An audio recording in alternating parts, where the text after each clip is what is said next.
Visakha Bheemili PM Palem వి convention హాల్లో అంతర్జాతీయ మాదక ద్రవ్యాల వ్యతిరేక దినోత్సవం కార్యక్రమంలో పాల్గొన్న విశాఖ పోలీస్ అధికారులు. గ్రీన్ వ్యాలీ అధినేత ఉమారాజ్ అనారోగ్యానికి వాడే మందుల నుండి పాము కాటుకు వాడే మందులు అలవాటుకి గురైన వాళ్ళు ఉన్నారు. ACP north zone Sunil drugs రహిత ఆంధ్రాగా తీర్చిదిద్దుతాం. ఫకీరాబాద్ జాయింట్ కమిషనర్ గతంలో 2017 ఇక్కడ పనిచేశారు. అదే సిటీ మళ్ళీ కమిషనర్గా వచ్చాను. సిటీలో మార్పులు వచ్చాయి. బైక్ రేసులు రీల్స్ కోసం చేస్తున్నారు, కానీ 100 లైక్లతో తిరుగుతున్నారు. బీచ్ రోడ్డులో శనివారం రాత్రి ఒక్కరోజే 70కి పైగా సీజ్ చేయడం జరిగింది. ఎంక్వైరీ చేయగా గంజా వలన అని తెలియడం జరిగింది. అయ్యర్ ఆధ్వర్యంలో 100 రోజుల్లో పూర్తిగా నిషేధం అమలు అవ్వాలని కోరారు. టెలిగ్రామ్, డార్క్ యాప్ల ద్వారా డోర్ డెలివరీ చేస్తున్నారు. ఈ సిగరెట్ బ్యాన్ చేయడం జరిగింది. Cyber crime, USB scam charging చేయటం జరుగుతుంది. డేటాని కాల్చివేయడం జరుగుతుంది. పబ్లిక్ వైఫై మీద ఎప్పుడు లావాదేవీలు చేయవద్దు. ఫేస్బుక్ ద్వారా క్రిప్టో కరెన్సీ ద్వారా డబ్బులు సంపాదిస్తామని మోసగిస్తారు సైబర్ నేరాలు. సోషల్ మీడియాని పూర్తిగా నమ్మవద్దు. సైబర్ కవచ్ యాప్ ద్వారా చెక్ చేసుకోండి. విద్యార్థులతో ప్రతిజ్ఞ చేయించడం జరిగింది. చట్టవిరుద్ధమైన పనుల్ని, మాదక ద్రవ్యాల్ని అరికడతామని. డ్రగ్స్కు దూరంగా ఉండండి, ఆరోగ్యంగా ఉండండి. పేమెంట్, క్రిప్టో కరెన్సీ పేమెంట్ ఎట్లా గతంలో మనం ఆన్లైన్ రూపీలో ఉంటే ఇప్పుడు ఏం లేదు. క్రిప్టో కరెన్సీ ద్వారా మరియు మీ డోర్ డెలివరీ ఎక్కడ బయట వెళ్ళకుండా జస్ట్ ఒక టెలిగ్రామ్ యాప్లోనే డార్క్ వెబ్కి వెళ్ళిపోయి అక్కడ క్రిప్టో కరెన్సీ ద్వారా పేమెంట్ చేస్తే మీకు ఏ డ్రగ్ కావాలి ఆ డ్రగ్ ఈరోజు మీ ఇంటికి పోస్ట్ ద్వారా వచ్చే ఒక వ్యవస్థ అనేది ఉంది. చెడ్డ వ్యవస్థ ఒక బయట ప్రపంచంలో ఉంది. సో అలాంటి వ్యవస్థను కూడా మనం అరికట్టాలని సిటీలో చాలా వరకు ప్రయత్నం చేసి ఇటీవల కాలంలో మనం సక్సెస్ కూడా అయినాము.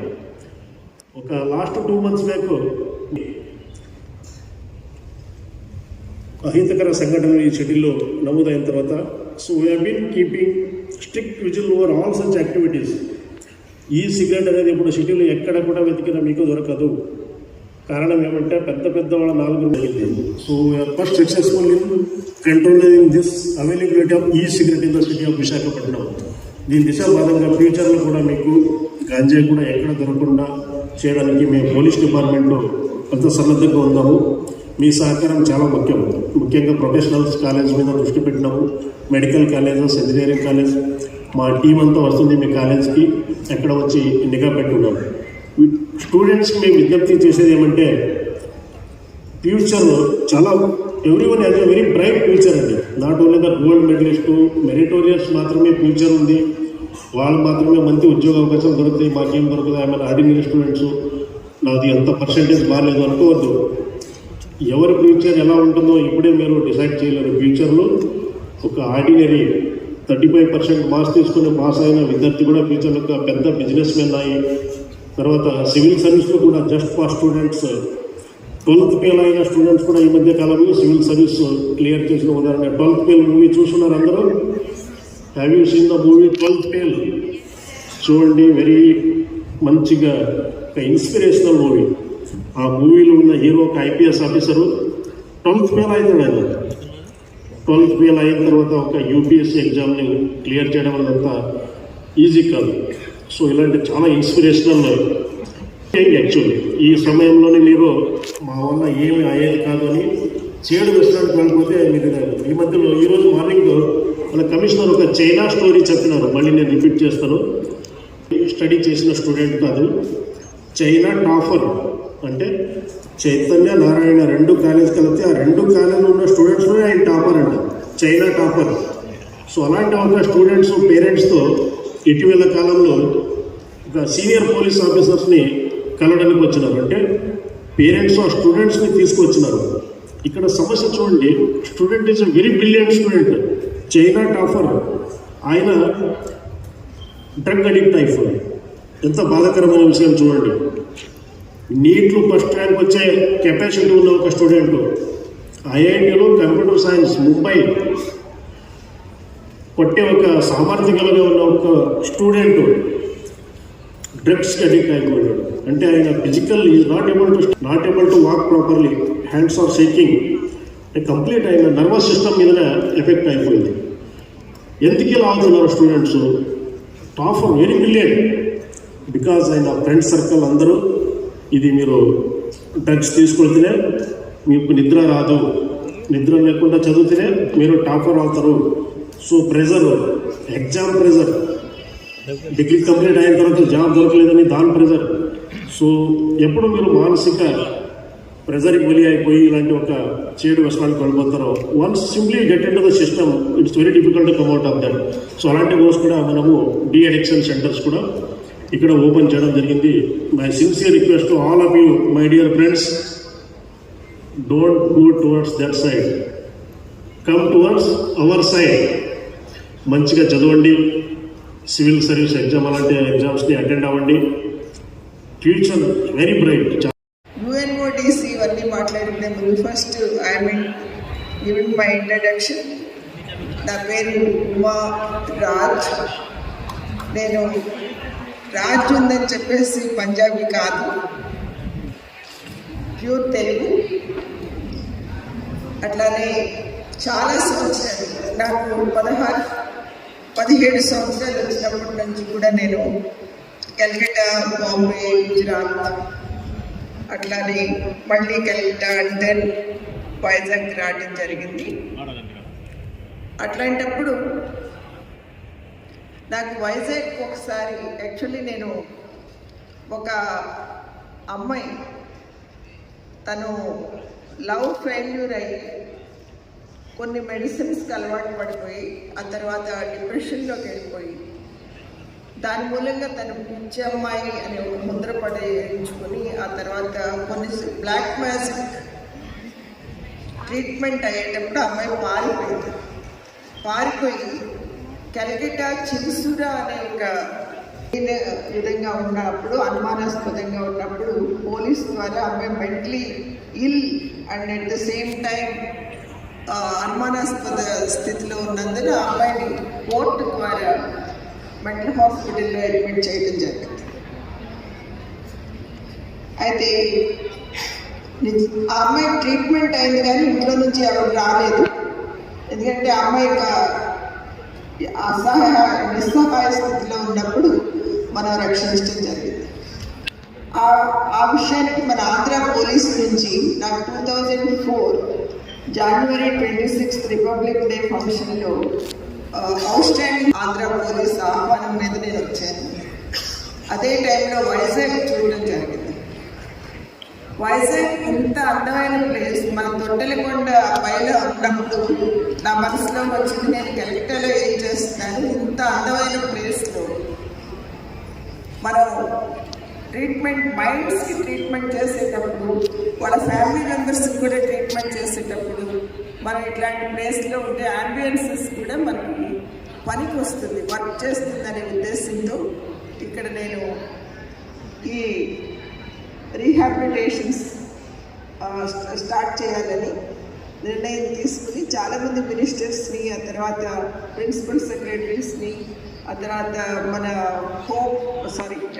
హెల్త్ సెక్రటరీస్ని కలిసిన మీదట ఈ ప్లేస్ వైజాగ్ సెలెక్ట్ చేసుకోవడం జరిగింది. సెలెక్ట్ అయ్యాడు. బాగా కష్టపడి చదివించాను సార్. లక్షలు ఫీజులు కట్టాను. మా అబ్బాయికి 15 లక్షల శాలరీ సంవత్సరం కంటే నెలకి ₹1,00,000 పైన వస్తుంది. మేమంతా కూడా మా ఫ్యామిలీ అంతా కూడా హ్యాపీగా ఉండొచ్చు అని చెప్పేసి మేము ఫీల్ అయ్యాం సార్. కానీ ఫ్రెండ్స్కి పార్టీ ఇస్తానని చెప్పేసి వచ్చేసి ఇలా చనిపోతాడని చెప్పేసి ఎక్స్పెక్ట్ చేయలేదు సార్ అని చెప్పేసి అడుగుతూ ఉంటుంటే తెలియదు, నాకు కూడా ఏడుకొచ్చాను. పేరెంట్స్ ఎంతో కష్టపడి చదివి మిమ్మల్ని ఎంసెట్ రాసేటప్పుడు మీతో పాటు వచ్చి ఎగ్జామ్ సెంటర్ దగ్గర మీరు ఎగ్జామ్ రాస్తూ ఉంటుంటే గంటలు బయట రోడ్ల మీద కూర్చొని మీ కౌన్సిలింగ్లకు వచ్చి రోజంతా రోడ్ల మీద కూర్చొని మిమ్మల్ని కాలేజీలో జాయిన్ చేసిన తర్వాత మీరంతా కూడా ఇంజనీరింగ్ జాయిన్ అయిన ఫస్ట్ ఇయర్లోనే, మెడికల్లో జాయిన్ అయిన ఫస్ట్ ఇయర్లోనే అందరూ కూడా ఇంకా వాళ్ళు డాక్టర్లు అయిపోయారు, నా కొడుకులు ఇంజనీర్లు అయిపోయారు అని చెప్పేసి చాలా సంతోషపడతారు. అందరూ కూడా ఇక్కడ కూర్చున్నటువంటి స్టూడెంట్స్ అందరూ కూడా కోతకు వచ్చిన పంట లాంటి వాళ్ళు, కోసుకొని తిని ఎంజాయ్ చేయాలి మీలాంటి వాళ్ళ. పేరెంట్స్ చిన్నప్పటి నుంచి పెంచి పెద్ద చేసి ఇంత కష్టపడి చేసిన తర్వాత ఇక్కడికి వచ్చేసి గాంజా ఏదో మీరు ఏదో పాడైపోతూ అలవాటు చేసుకుంటారని మేమన్నాం. మీరు ఏం చేస్తారంటే సరదాగా అలవాటు చేసుకుంటారు. గాంజా అందరూ కూడా సరదాగా అలవాటు చేసుకుంటారు. ఫ్రెండ్స్ కొడుతున్నారు, ఏదో సిగరెట్ రూపంలో కొట్టేస్తాం, కొంచెం బాగుంది, తర్వాత అలవాటు అయిపోతూ ఉంటాం. ఆ తర్వాత ఏం చేసామంటే ఆ అబ్బాయితో పాటు ఉన్నటువంటి ఫ్రెండ్స్ అందరినీ కూడా మేము పిలిపించి వాళ్ళ ఫోన్ నెంబర్లు ఇవన్నీ కూడా రాసుకొని అసలు ఈ గాంజా మీకు ఎక్కడి నుంచి వచ్చిందని చెప్పేసి ఆ మూలాలన్నీ వెతికి ఆ పిల్లల్ని అడిగారు, ఇక్కడ ఈ గాంజా ఎక్కడెక్కడ దొరుకుతుంది, ఎవరెవరు తాగుతున్నారు, ఎక్కడెక్కడ తాగుతారు అని చెప్పేసి డీటెయిల్స్ చెప్పినప్పుడు వాళ్ళు ఈ ఇంజనీరింగ్ స్టూడెంట్స్ ఉండేటటువంటి కొన్ని అపార్ట్మెంట్లు చెప్పినప్పుడు నేనే పర్సనల్గా నా ఎస్ఐని సిఐని తీసుకొని వెళ్ళి ఒక అపార్ట్మెంట్ రైడ్ చేశాను. అపార్ట్మెంట్లో 9 ఫ్లాట్స్ ఉన్నాయి. ఒక ఫ్లాట్లో ఫ్యామిలీ ఉన్నారు, 8 ఫ్లాట్లో స్టూడెంట్స్ ఉన్నారు, బ్యాచిలర్స్. 8 ఫ్లాట్స్లో చెక్ చేస్తే ఆ 8 ఫ్లాట్స్లో కూడా 8 రూముల్లోనూ అన్నింటిలోనూ గాంజా దొరికింది. అందరూ స్టూడెంట్స్ గాంజా తాగుతున్నారు. పోలీస్ సిబ్బంది అందరికీ పేరుతో నమస్కారం. చాలా ముఖ్యమైన కార్యక్రమం ఇది. అదే సిటీకి జాయింట్ కమిషనర్ ఆఫ్ పోలీస్ రావడం. Such a beautiful city Visakhapatnam is. I love the city, love the people here, so peaceful.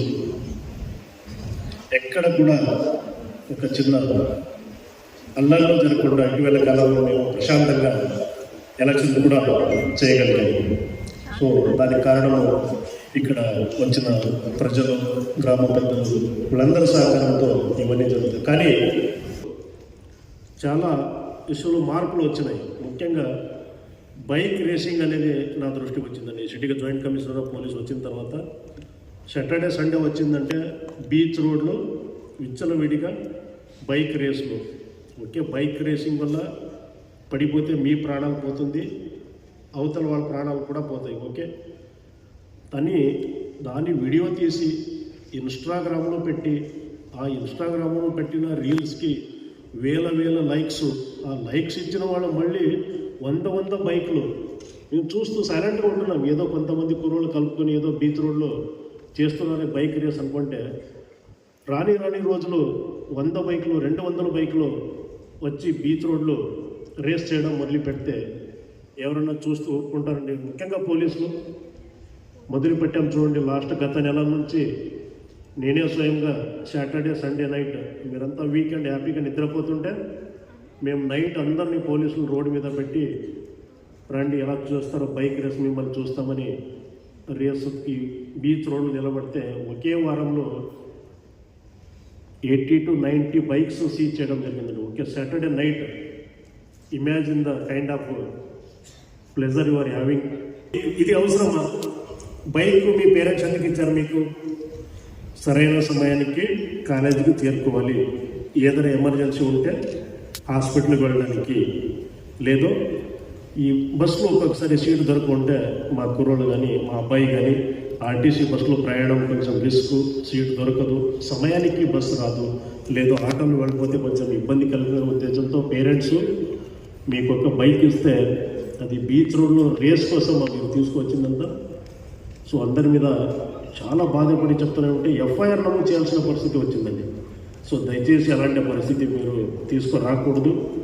తర్వాత ఈ బైక్ రేస్ ఎందుకు ఇంత చేస్తున్నారు, ఎందుకు ఈ విశాఖ సిటీలో ఒక ప్రశాంతమైన వాతావరణం ఎందుకు ఇలా మారిపోయిందని ఒకటొకటే మనం ఆరా తీస్తుంటే అప్పుడు వచ్చింది గంజా బ్యాచ్ కోల్పోతున్నారు అని మనకి తెలిసింది. తర్వాత so we thought enough is enough, let us put a full stop to this.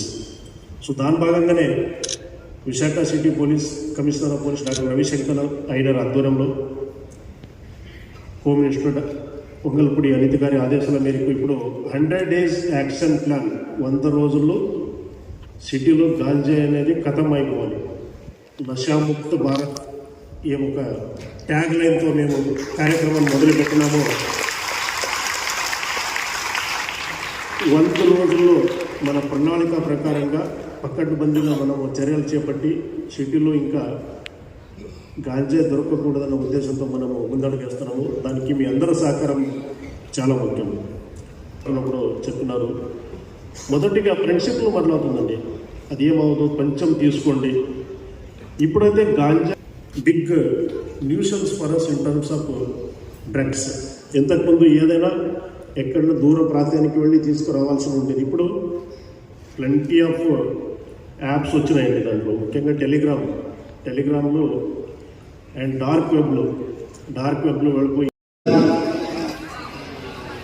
ఈరోజు ఇక్కడ ఇంతమంది కాలేజ్ స్టూడెంట్స్ని, మీడియా వారిని, వివిధ గ్రామాల నుంచి నాయకుల్ని ఇంతమందిని గ్యాదర్ చేసి ఈ ప్రోగ్రామ్ని పోలీస్ డిపార్ట్మెంట్ కండక్ట్ చేస్తుందంటే one and only reason drug free Andhra.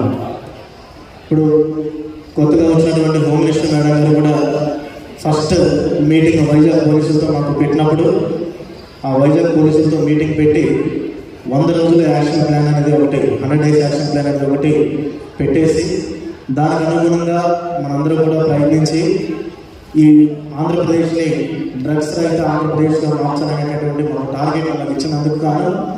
అంతేకాకుండా ఈ పోలీసింగ్లో అబ్జర్వ్ చేస్తూ ఉన్నాం. ఫిబ్రవరి 14th ఈ సంవత్సరం ఫిబ్రవరి 14th ఏసీపీ నార్త్ గారు నేను ఛార్జ్ తీసుకోవడం జరిగింది. అక్కడ స్టూడెంట్స్ మధ్యలో మాట్లాడకూడదు బాబు, ఆ స్నాక్స్ పంచడం ఆఫ్ చేయనైనా, ఆ స్నాక్స్ పంచడం ఆఫ్ చేయి, తర్వాత పంచదు. మీ ద్వారా ఇక్కడ మెసేజ్ అంతా కూడా పబ్లిక్లోకి వెళ్ళాలని, ఎక్కువ మంది స్టూడెంట్స్ ఈ డ్రగ్స్ బారిన పడుతున్నారని, అటువంటి స్టూడెంట్స్ అందరినీ కూడా గ్యాదర్ చేయాలని, గ్యాదర్ చేసి మీకు అవేర్నెస్ ఇవ్వాలని మీకోసం పెట్టినటువంటి ప్రోగ్రామ్. ఇది పోలీస్ డిపార్ట్మెంట్ కోసం పెట్టినటువంటి ప్రోగ్రామ్ కాదు, దయచేసి అందరూ కూడా అర్థం చేసుకోండి. నేను ఏసీపీ నార్త్గా ఛార్జ్ తీసుకున్న తర్వాత నైట్ 12 o'clockకి ఒకరోజు పిఎంఓ సిఐ గారు నాకు ఫోన్ చేసి సార్ ఒక బిల్డింగ్ పై నుంచి ఒక పిల్లోడు పడిపోయాడు, ఆ పిల్లోడిని హాస్పిటల్కి తీసుకెళ్తున్నా అని చెప్పేసి ఫోన్ చేస్తే నేను నైట్ 12 o'clockకి బయలుదేరి ఇమీడియట్గా వెళ్ళిపోయిన తర్వాత ఆ అబ్బాయిని అపోలో హాస్పిటల్లో జాయిన్ చేసాము. అపోలో హాస్పిటల్లో జాయిన్ చేసినప్పుడు 3 o'clockకి అబ్బాయి చనిపోయాడు. వినాలి స్టూడెంట్స్, బిస్కెట్ బ్యాగ్ ఒక తల్లిదండ్రుల ఆవేదన నేను విని ఈ ఎగ్జామ్లో నేను మీకు చెప్పాలనుకున్నాను. 3 o'clockకి ఒక అబ్బాయి చనిపోయాడు.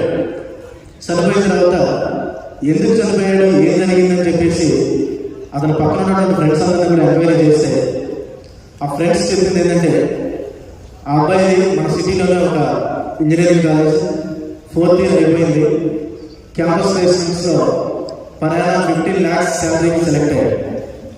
per annum 15 lakhs సెలెక్ట్ అయిన తర్వాత ఇంటికి వెళ్ళి వాళ్ళ అమ్మ నాన్నకి చెప్పేసి, అమ్మ నేను నా ఫ్రెండ్స్ అందరూ కూడా నేను పార్టీ ఇచ్చి వస్తానని చెప్పేసి వైజాగ్ మళ్ళీ రావడం వచ్చేసి వాళ్ళ ఫ్రెండ్స్ రూమ్లో ఫ్రెండ్స్ అందరినీ కూడా గ్యాదర్ చేసుకొని వాళ్ళు ఒక మందు కొన్ని ఐటమ్స్ తెచ్చుకొని వాళ్ళందరూ కూడా పార్టీ చేసుకున్నారు. పార్టీ చేసుకున్న తర్వాత ఆ గ్యాదర్ అయినటువంటి స్టూడెంట్స్లో 3 గాంజా అలవాటు. అందరూ కూడా బీటెక్ 4th year అయిపోయిన స్టూడెంట్స్. గ్యాదర్ అయిన స్టూడెంట్స్లో 3 గాంజా అలవాటు ఉంటే వాళ్ళు ఎవరికో ఫోన్ చేసేసి ఆ గాంజా తెప్పించుకొని ఈ అబ్బాయి ఎవరైతే క్యాంపస్ ప్లేస్మెంట్లో సెలెక్ట్ అయ్యాడో ఆ అబ్బాయి ఫస్ట్ టైం తాగాడు గాంజా తాగేసేసి ఆ అబ్బాయి రూమ్లో కొంచెం కళ్ళు తిరుగుతున్నాయని చెప్పేసి అన్నప్పుడు ఆ అబ్బాయిని రూమ్లో పడుకోబెట్టిన తర్వాత ఆ అబ్బాయి వామిటింగ్ సెన్సేషన్ లాగా వచ్చేసేసి 3rd floor పైనుంచి ఆ గ్రిల్స్ కింద నుంచి వామిటింగ్ చేసుకోవడానికి ట్రై చేసి ఆ అబ్బాయి ఆ 3rd floor గ్రిల్స్ పైనుంచి కింద పడడం జరిగింది. పడినప్పుడు ఆ నైట్కి చనిపోయాడు. ఇప్పుడు చనిపోయిన తర్వాత ఆ స్టోరీ అంతా చెప్పిన తర్వాత ఇప్పుడు మేము ఆ పేరెంట్స్కి ఇన్ఫార్మ్ చేయాలి. ఏమని, అమ్మ మీ అబ్బాయి చనిపోయాడు, మీరు రండి అని. ఆ పేరెంట్స్ వచ్చారు. నైట్ 3:30 అయింది. పేరెంట్స్ వచ్చారు. అపోలో హాస్పిటల్లో నేను కూడా అక్కడే ఉన్నాను. అక్కడే ఉన్నప్పుడు వాళ్ళ అమ్మ ఒక మాట అడిగింది, సార్ మీరు మా అబ్బాయి చనిపోయాడని నాకు అక్కడే చెప్పలేదు, మీ అబ్బాయికి చిన్న యాక్సిడెంట్ అయిందని చెప్పారు, మేము వచ్చాం. మా అబ్బాయి చనిపోయాడని చెప్పేసి మాకు అక్కడే చెప్పుకుంటే మేము కూడా చనిపోయి ఉండేవాళ్ళం కదా.